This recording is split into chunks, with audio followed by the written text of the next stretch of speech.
الحمدللہ رب العالمین والصلاة والسلام علی سید المرسلین اما بعد۔ قرآن عربی سیکھے آسان اور تیز رفتار طریقے سے۔ آج ہمارا سبق نمبر 16 ہے جس میں پڑھیں گے افعال ناقصہ۔ افعال تو فعل کی جمع، یہ بات تو سمجھ میں آ رہی ہے، لیکن ناقص کا کیا مطلب؟ گویا کہ یہ کمپلیٹ مکمل فعل کی طرح عمل نہیں کرتے، بلکہ ان میں کچھ کمی ہے۔ پورا پراپر جیسے فعل کا ایک فنکشن ہوتا ہے یہ اس طرح نہیں کر پاتے اور فعل والی مکمل کردار ادا نہیں کر سکتے، اس لیے ان کو افعال ناقصہ کہا گیا ہے۔ افعال ناقصہ لیکن کہتے ہیں پہلے اعادہ، لیکن اعادہ ہمارے پرانے سبق کا ہے جو ہم پڑھ چکے ہیں۔ لم جازمہ اور 4 حروف تھے، لم، لما، لام امر، لا الہی، جو فعل مضارع پر داخل ہوتے ہیں اور اس کو جزم دیتے ہیں، جن میں سے لم اور لما یہ زیادہ مشہور ہیں۔ لام امر اور لا الہی یہ دونوں بھی ہم پڑھ چکے ہیں۔ لام امر ہم نے فعل امر غائب میں لیول 2 کے آخر میں پڑھا تھا، لیضرب، لیضربا، لیضربو، لتضرب، لتضربا، یہ لام امر کہلاتی تھی۔ اور ایک لا نہیں ہے، وہ تو ہم بار بار ہر سبق میں پڑھ چکے ہیں، لا یضرب یا لا تضرب، یہ ہم پڑھ چکے ہیں بہت سے اسباق میں۔ تو لم جازمہ کا سبق پڑھ چکے ہیں، اور حروف ناصبہ بھی ہم پہلے پڑھ چکے ہیں۔ ان، لن، کئی، اذن، 4 لفظ تھے جو فعل مضارع پہ آتے ہیں، اس کے آخر کو زبر دیتے ہیں۔ باقی لفظی اور معنوی کیا کیا تبدیلیاں وہ بھی ہم پڑھ چکے ہیں۔ مضارع مؤکد اور مضارع مؤکد خفیف اور ثقیل، یعنی آخر میں نون خفیف آئے گی یا ثقیل آئے گی، وہ بھی ہم پڑھ چکے ہیں۔ فعل لازم اور متعدی بھی پڑھ چکے ہیں۔ آج نیا سبق ہمارا فعل افعال ناقصہ۔ سب سے پہلے افعال ناقصہ کی وضاحت کی جا رہی ہے کہ وہ افعال جو فاعل اور اس کی صفت کو بیان کرتے ہیں۔ اب نیچے اس کی وضاحت پوری طرح کی کہ وہ افعال جو لازم ہونے کے باوجود، وہ افعال جو لازم ہونے کے باوجود صرف فاعل کے ساتھ مل کر مفہوم پورا نہیں کرتے، بلکہ ان کے فاعل کی صفت بیان کرنے کی ضرورت رہتی ہے۔ کیونکہ ہم پچھلے سبق پڑھ چکے تھے کہ فعل لازم وہ ہے کہ جو فعل اور فاعل بس یہی اس کا سبق مکمل ہو جائے، معنی مفہوم مکمل ہو جائے، مزید اس کو مفاعیل کی ضرورت نہ پڑے، مزید اسماء کی اس کو ضرورت نہ پڑے۔ لیکن افعال ناقصہ وہ ہیں کہ جو فعل پر ان کا معنی مکمل نہیں ہوتا، ان کا مفہوم مکمل نہیں ہوتا، بلکہ اس فاعل کے ساتھ ایک اور اسم کی ضرورت پڑتی ہے جو اس فاعل کی صفت کے طور پر آتا ہے، اگرچہ اس کو ہم صفت نہیں کہیں گے۔ اب گرامر کے لحاظ سے ان الفاظ کو ہم کیا کہیں گے، وہ نیچے اس کا لکھ دیا گیا ہے کہ فاعل، یعنی جو اس افعال ناقصہ کے بعد جو اسم ہوگا، جو فاعل کی جگہ پر ہوگا، اس کو فاعل ہم نہیں کہیں گے، ان کو ہم کہیں گے کہ یہ ان افعال کا اسم ہے۔ اور ایک اس کے بعد دوسرا اسم ہوگا، ان کو خبر کہا جاتا ہے۔ گویا کہ ان کے بعد 2 لفظ ہوتے ہیں، باقاعدہ مبتدا خبر ہوتے ہیں، حقیقت میں وہ جملہ اسمی ہوتے ہیں، کیونکہ خود یہ فعل اپنا پورا مکمل معنی دے نہیں پا رہا، اتنا اس کے اندر وہ پاور نہیں ہے کہ پورا فعل والا کردار ادا کر لے، لہٰذا یہ مبتدا اور خبر پر اس کو استعمال کیا جاتا ہے۔ تو جو مبتدا ہوتا ہے اس کو اس کا اسم، اور جو دوسرا اسم ہوتا ہے سیکنڈ ون، اس کو اس کی خبر کہہ دیتے ہیں۔ جیسے اس کی مثال دیکھیں، کانا، یہ فعل افعال ناقصہ میں سے ہے۔ کانا یکون، اس کی گردان میں ہم پڑھ چکے تھے۔ کانا ربک بصیرا، اصل جملہ تھا ربک بصیرا، آپ کا رب دیکھنے والا ہے، لیکن افعال ناقصہ ان کے ساتھ استعمال ہوئے، تو اب یہ کانا کے بعد ربک اور بصیرا 2 اسم آئے، تو یہ کانا فعل ناقص کہلائے گا، ربک یہ اس کا اسم ہوگا، اور بصیرا اس کی خبر، اور معنی اس کا ماضی میں چلا جائے گا۔ کانا ربک بصیرا صرف رب لم یزل کے علاوہ کانا جہاں پر بھی استعمال ہوگا پاسٹ ٹینس کا معنی دے گا، لیکن جب لفظ جلالہ کے ساتھ استعمال ہو تو اس وقت یہ حال کا معنی دے گا۔ کانا ربک بصیرا، ہے تیرا رب دیکھنے والا، صرف لفظ رب کے ساتھ، یعنی لفظ رب سے مراد یہ لفظ جلالہ یا اس کی صفات کے ساتھ جب یہ کانا آئے گا تو یہ حال کا معنی دے گا، باقی جہاں پر بھی آئے گا یہ پاسٹ ٹینس ہے۔ کانا ابوہما صالحا، کانا تھا، ابوہما ان دونوں کے والد، صالحہ ایک نیک بندہ، ان دونوں کے باپ ایک نیک بندہ تھے، پاس میں چلا گیا۔ تو افعال ناقصہ کا یہی ہے کہ 2 اسموں پر آئیں گے، پہلا اسم پہلے ناؤن کو، پہلے اسم کو ان کا اسم ہی کہلائے گا اور دوسرا ان کا خبر کہلائے گا. اور دوسری بڑی بات یہ ہے کہ کانا افعال ناقصہ کانا ہو یا باقی بھی ہوں، جو پہلا جو ان کا اسم کہلاتا ہے وہ ہمیشہ مرفوع ہوگا، اس پر پیش ہوگی، اور سیکنڈ ون پر زبر ہوگی، دوسرے پر ہمیشہ زبر ہوگی. تو ایک مرتبہ پھر دیکھیے افعال ناقصہ وہ افعال جو فاعل اور اس کی صفت کو بیان کرتے ہیں، یعنی دو اسموں کے پر آئیں گے. تو پہلا اسم ان کا، پہلا جو فاعل کی جگہ پر آتا ہے وہ ان کا اسم کہلائے گا، اور دوسرا جو اسم ہوگا وہ اس کی خبر کہلائے گا. اور دوسری چیز جو سمجھنی ہے کہ جو کانا افعال ناقصہ کے بعد فوراً جو اسم آتا ہے وہ مرفوع ہوگا، سیکنڈ ون جو ہے وہ منصوب ہوگا. لفظ جلالہ یا اللہ کی صفات کے ساتھ یہ حال کا معنی دے گا، اور اگر یہ کانا اور اس کے باقی سیغے جو اگر باقی اس کے علاوہ جو ہے یہ پاسٹ ٹینس گزرے ہوئے زمانے کا معنی دے گا. کانا رب کا قدیرہ، کانا ہے، تھا نہیں مانا کیا، کانا ہے رب کا، تیرا رب، قدیرہ قدرت والا، قادر ہے.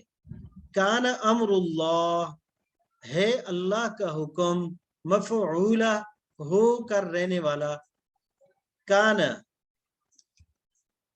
کان الناس امتا واحدہ، اب یہاں پاسٹ ٹینس ماضی، کانا تھے لوگ، امتا واحدہ ایک ہی جماعت، اب ماضی کا معنی کیا ہے.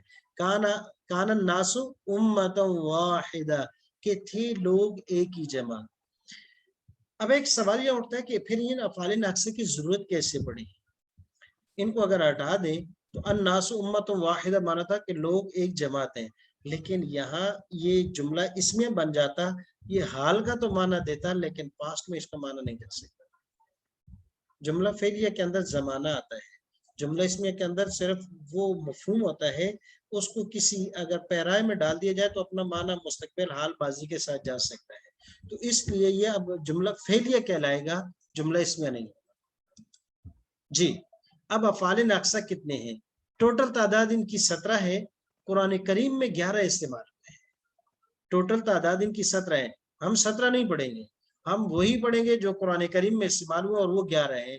اور یہ 11 قرآن کریم میں 1533 بار استعمال ہوئے ہیں. کون کون سے ہیں غور سے دیکھیے گا.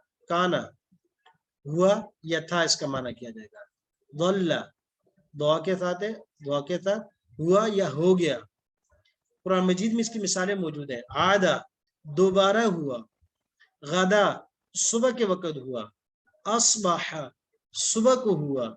امسا، شام کو ہوا. باتا، رات کو ہوا. ما زالا، ہمیشہ ہوتا رہا. ما برحا، مسلسل ہوا. ما داما، جب تک ہوگا. لیسا، نہیں ہوا. بڑے عجیب الفاظ ہیں. کانا کا معنی ہوا یا تھا، ظل معنی ہوا یا ہو گیا. 4 لفظوں کے علاوہ باقی سب کے اندر ٹائمنگ ہے. عادہ، دوبارہ ہوا. غدا، صبح ہوا. اصبح، صبح کو ہوا. امسا، شام کو ہوا. باتا، رات کو ہوا. ما زالا، ہمیشہ ہوا. ما برحا، مسلسل ہوا، لگاتار ہوا. ما داما، جب تک ہوا. اور لیسا، نہیں ہوا. یہ باقی صبح شام رات کے اوقات کو یا اس کے لگاتار ہونے کو بیان کرتے ہیں. تو یہ 17 میں سے 11 الفاظ ہیں جو کافی مشہور تھے.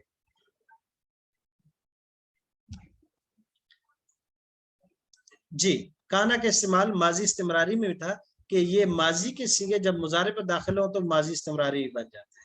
تو یہ 17 میں سے 11 الفاظ ہیں. 5 اوپر ہے. کانا، ظل، عادہ، غدا، اصبح. امسا، باتا، ما زالا، ما برحا، ما داما، لیسا. یاد کرنے کی ضرورت نہیں ہے، ان میں سے کانا اور 2-3 الفاظ ہیں جو زیادہ استعمال ہوتے ہیں. باقی جب بھی کبھی انشاءاللہ استعمال ہوں گے تو آپ کا ذہن یہاں آ جائے گا کہ ہاں یہ وہ والے افعال ہیں جن کو کہا جاتا ہے افعال ناقصہ. قرآن کریم کے اندر ان کا استعمال قرآن کریم میں مثالوں کے ساتھ. کانا، ہوا یا تھا. وَكَانَ عَاقِبَةُ أَمْرِهَا، اور تھا اس کے کام کا انجام خسرا، نقصان ہی نقصان. وَكَانَ عَاقِبَةُ أَمْرِهَا، یہ ساری اضافت تھی. اس کے کام کا انجام تھا نقصان ہی نقصان. تو یہ یہاں سے ترجمہ کیا ہم نے، کیونکہ عاقبہ تو مضاف ہے، امر یہ بھی مضاف ہے، حاضر بھی مضاف ہے، لاسٹ ہے. اس کے کام کا انجام تھا نقصان ہی نقصان والا. ظل ہو گیا، ظل وجہہ مسودہ ہو گیا اس کا چہرہ سیاہ. تو ظل کا معنی ہوتا ہے ہو جانا، جیسے اس کا چہرہ زرد ہو گیا، اس کا چہرہ زرد پڑ گیا. ظل وجہہ یا مسودہ تو اس کو ہم کہہ سکتے ہیں مصفرن، اس کا چہرہ زرد پڑ گیا. ظل وجہہ محمرن، اس کا چہرہ سرخ بن گیا. تو یہ کلر کی چینجنگ کے لیے یا کسی بھی ایسی تبدیلی کے لیے ظل یعنی ہو گئی وہ تبدیلی. عاد دوبارہ ہوا، وہ تبدیلی نہیں جو ہمارے یہاں ہو رہی ہے، دوبارہ ہوا. عاد ہو گیا وہ کل عرجون القدیم، پرانی ٹہنی کی طرح. چاند کے بارے میں کہا، چاند کو تشبیہ دیے کہ چاند جب کم ہوتے ہوتے ہوتے بالکل چھوٹا سا رہ جاتا ہے. تو عاد کل عرجون القدیم، آدھا مانا ہو گیا دوبارہ ہو جانا، کیونکہ چاند بھی ہر مہینے بعد ہوتا ہے. ہو گیا وہ پرانی ٹہنی کی طرح. یہاں دیکھیں کانا عاقبت امرها، عاقبت پیش آئی ہے، اسم ہے. خسرا زبر آئی ہے، تو کانا کا اسم مرفوع ہوتا ہے یعنی ضمے کے ساتھ اور خبر زبر کے ساتھ. ظل وجہہ، وجہن کے ہاں پر پیش ہے، مسودن پر زبر ہے. عاد کل عرجون القدیم، یا عادہ میں ہوا ہی ضمیر اس کا اسم ہے اور کل عرجون القدیم اس کے خبر بن جائے گا. غدا صبح کو ہوا، وغدوا على حرد قادرین، وغدوا اور وہ صبح سویرے ہو گئے. وغدوا غدا غدوا غدوا اور وہ صبح سویرے کے وقت ہو گئے.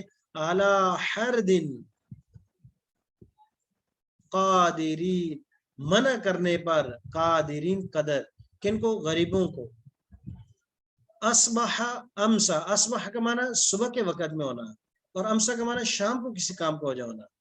فسبحان اللہ، پس پاک اللہ، حین تمسون، جب تم شام کرتے ہو، جب تمہیں شام ہوتی ہے یعنی شام کا وقت تمہارے اوپر آ جاتا ہے.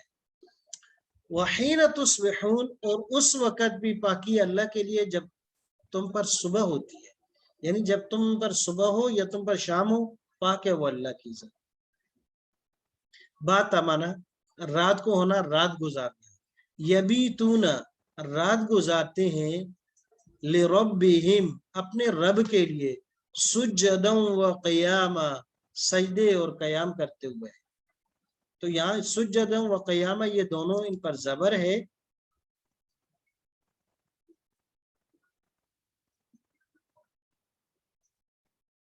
غدا کی وغدوا علی حرد قادرین. سوال یہ ہوا کہ غدو میں قادرین پر یا کسی اسم پر پیش کیوں نہیں ہے؟ اگر پیش ہونی چاہیے تو قادرون ہونا چاہیے تھا. جی غدو کے اندر یہاں فاعل ان کا ضمیر ہے، وہ ہے غدا غدوا غدو، اس لیے میں نے یہاں اشارہ کیا تھا کہ یہ جمع کا صیغہ ہے ماضی کا، لہذا یہاں پر اس کا وہ اس کا اسم ہے. اعلیٰ ہر دن یہ جار مجرور ہے اور قادرین کو تو حالت نصبی میں آنا ہی ایسے ہے کیونکہ رفی میں قادرون ہوتا اور زبر اور زیر کی شکل میں یہ قادرین ہوگا. ما زال ہمیشہ رہا، فما زالت تلک دعواہم پس مسلسل رہی ان کی وہ پکار. فما زالت واحد مؤنث کے صیغہ، فما زالت پس مسلسل رہی، لگاتار رہی، تل کا وہ، دعواہم ان کی پکار. وہ پکار کیا تھی؟ آگے آئے تھے. ما بارحہ مسلسل ہوا، لن نبرح علیہ عاکفین، لن نبرح ہم نہیں ٹلیں گے اس پر سے عبادت کرتے ہوئے، یعنی مسلسل ہم اس کی عبادت کرتے رہیں گے. دیکھیں لن نبرح، ما بارحہ یہ ماضی منفی ہے اور لن نبرح یہ مضارع منفی ہے، معنی دونوں کا ایک ہے. یہ منفی مل کر کے مسلسل کا معنی دے رہے ہیں. یہ معنی نہیں ہوگا اس کا کہ مسلسل نہیں ہوا. ما کا معنی زالہ کا، دام آگا، ان کے ساتھ ما نفی مل کر کے مسلسل کا معنی کہتی ہے. ما زالہ ہمیشہ رہنا، ما بارحہ مسلسل ہونا، ما داما جب تک ہونا. تو یہ نفی کے وجہ سے ہی یہ معنی پیدا ہو رہے ہیں. تو اب ماضی کے اندر تو ما تھا، مضارع کے اندر لن نصب آ گیا، لن نبرح ہم ہرگز نہیں ٹلیں گے، یعنی ہم مسلسل رہیں گے علی اس پر عاکفین عبادت کرنے والے، ما داما ہمیشہ جب تک ہوا، لن ندخلها ہم ہرگز داخل نہیں ہوں گے، ابداً کبھی بھی، ما داموا فیہا جب تک وہ اس میں ہے، جب تک وہ اس میں ہے، ما داموا جب تک وہ ہے۔ یہ بنی اسرائیل نے کہا تھا جب ان کو حکم ہوا کہ جاؤ بھائی قوم عمالقہ سے جہاد کرو اللہ کے راستے میں، اور وہ بدماش قوم ہے ان کو لڑ کے ان کے ساتھ جہاد کر کے ان کو وہاں سے بھگاؤ، اور تم اس بستی میں جا کے رہو اور اس بستی کو آباد کرو۔ تو یہ جب انہوں نے گئے قوم عمالقہ کو دیکھا تو بڑے لمبے چونگے مضبوط تھے، انہوں نے کہا کہ یا موسیٰ علیہ السلام اذهب انت وربک فقاتلا، یہ سب سے گستاخ اور بے ادب قوم تھی۔ نبی اللہ کی طرف سے حکم ہے کہ جہاد کرو، یہ نبی کو کہنے لگے اذهب انت وربک، اے موسیٰ علیہ السلام آپ اور آپ کا رب جاؤ، فقاتلو اور آپ قتال کرو، جہاد آپ کرو، ہم نہیں کرتے، ہمیں کہا ہے کہ ہم اپنے آپ کو مروائیں۔ تو یہ ایسی قوم تھی کہ نبی کو ڈائریکٹ حکم سے منع کر دیا، لن ندخلها ابدا ما داموا، تو نے کہا اس کو ادھر اس بستی میں تو ہم بالکل بھی داخل نہیں ہوگے، ہاں وہ اگر خود نکل جائے تو ٹھیک ہے، مگر نہ جہاد کر کے ہم نہیں نکالیں گے۔ جی لیسا نفی کے لیے آتا ہے نہیں ہوا، لیسا لہو دعوت فی الدنیا ولا فی الاخرہ، اور نہیں ہے ان کے لیے کوئی پکار، کوئی دعوت، نہ دنیا میں نہ آخرت میں، نہ دنیا میں نہ آخرت میں۔ کچھ مثالیں مزید اور بھی ہیں، کانا کا اصل مطلب تھا، لیکن یہ بات آ گئی کہ جب لفظ اللہ کے لیے استعمال ہوگا تو پھر اس کا معنی ہوگا ہے، وَكَانَ اللَّهُ عَلِيمًا حَكِيمًا، یہ ہم پہلے پڑھ چکے ہیں، اور ہے اللہ جاننے والا اور حکمت والا۔ دیکھیں کانا کے بعد لفظ اللہ پر پیش ہے، علیمًا حکیمہ، دونوں اس کی صفت آئی ہیں، خبر کے طور پر آئی ہیں، اور دونوں پر زبر ہے۔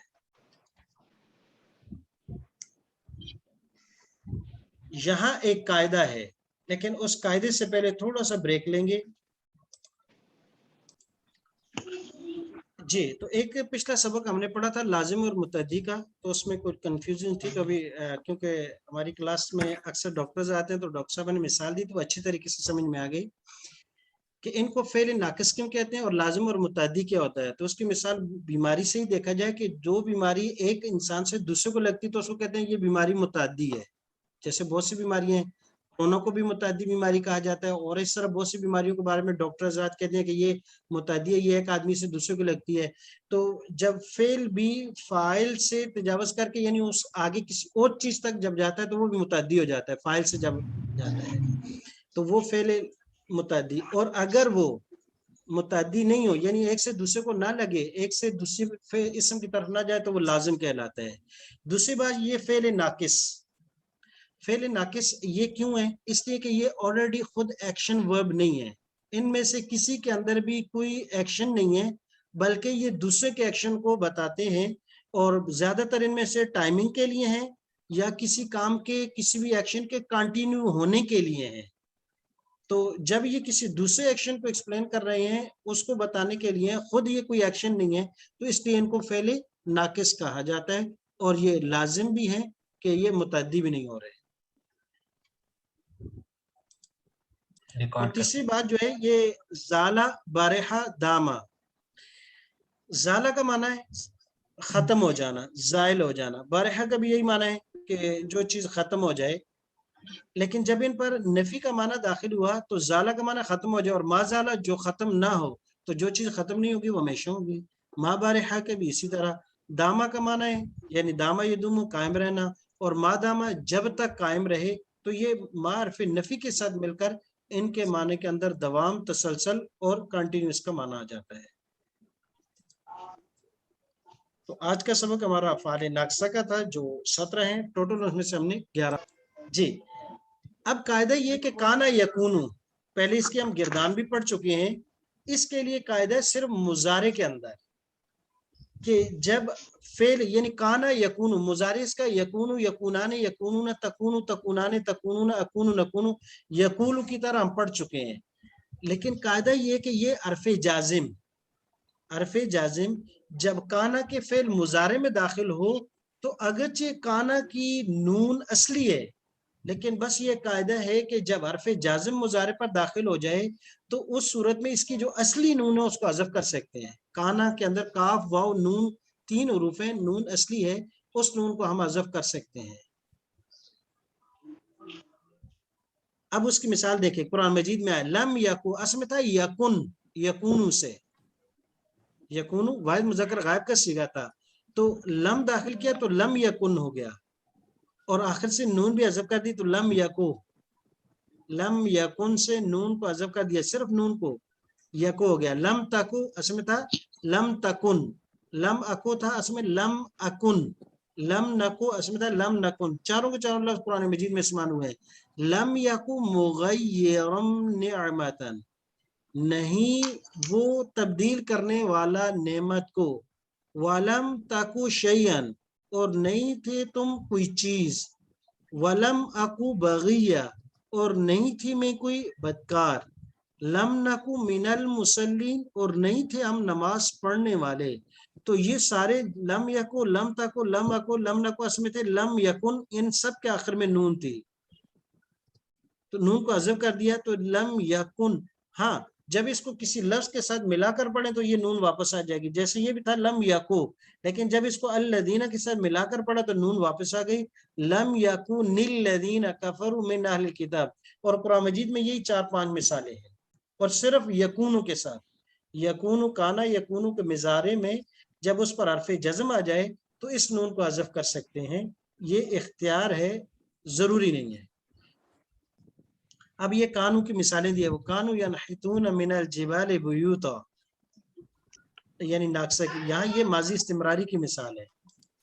فظلت اعناکم لا خاضعین، ظلت، ظل کی ماضی کی صیغہ استعمال ہوا ہے. صبح ہونا، اغدو علی حرثکم، صبح سویرے چلو اپنی کھیتی پر. فاصبحوا ظاہرین، پس وہ ہو گئے غالب، ظاہرین غالب، ہو گئے وہ صبح کے وقت میں غالب، پورا معنی یہ ہوگا. ولا یزالون یقاتلون، ہمیشہ کا معنی تسلسل، اور ہمیشہ وہ لڑتے رہے، حتی یہاں تک، ہمیشہ لڑتے رہیں گے وہ، کن کے ساتھ؟ غیر مسلم تم سے، یہاں تک کہ وہ تمہیں دین سے واپس پلٹ دیں، ان استطاعوا، اگر ان کی طاقت ہو. تو کفار کے لیے یہ قاعدہ ہے کہ کفر ظاہری طور پر یا سر جنگ کے طور پر اس امت کے لیے قیامت کے دن تک وہ شیطان کے حواری بن کے لڑتے رہیں گے.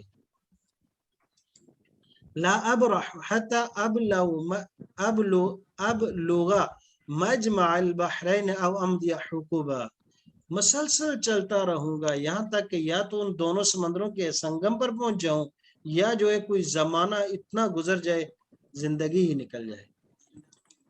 جب تک میں موجود تھا، وَكُنْتُ عَلَيْهِمْ شَهِيدًا مَا دُمْتُ فِيهِمْ، جب تک میں دم تو دام یدوم، جب تک میں ان میں تھا. 8واں مثال، لَيْسَ عَلَيْكَ هُدَاهُمْ، نہیں آپ پر ان کی ہدایت کی کوئی ذمہ داری. ٹھنڈی نہیں ہو جائے.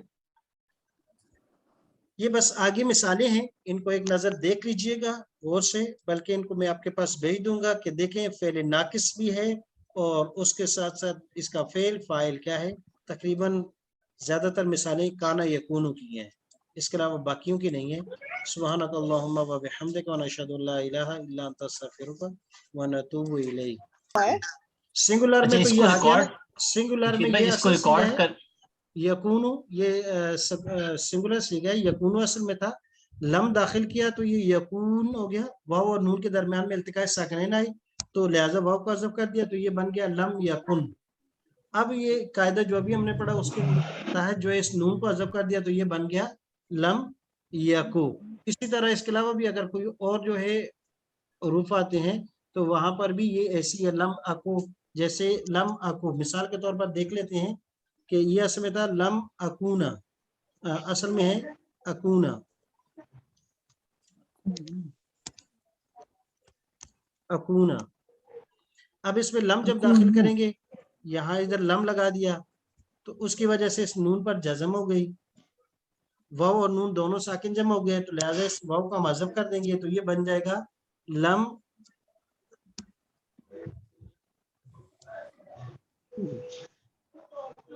اکن. اور جو ابھی ہم نے قاعدہ پڑھا ہے کہ جب یکانہ کے مضارع پر حرف جازم داخل ہو جائے تو نون کو بھی حذف کر دیتے، اس کو حذف کیا تو یہ بن گیا لم اکو، لم اکو، یہ صیغہ بچ گیا ہمارے پاس.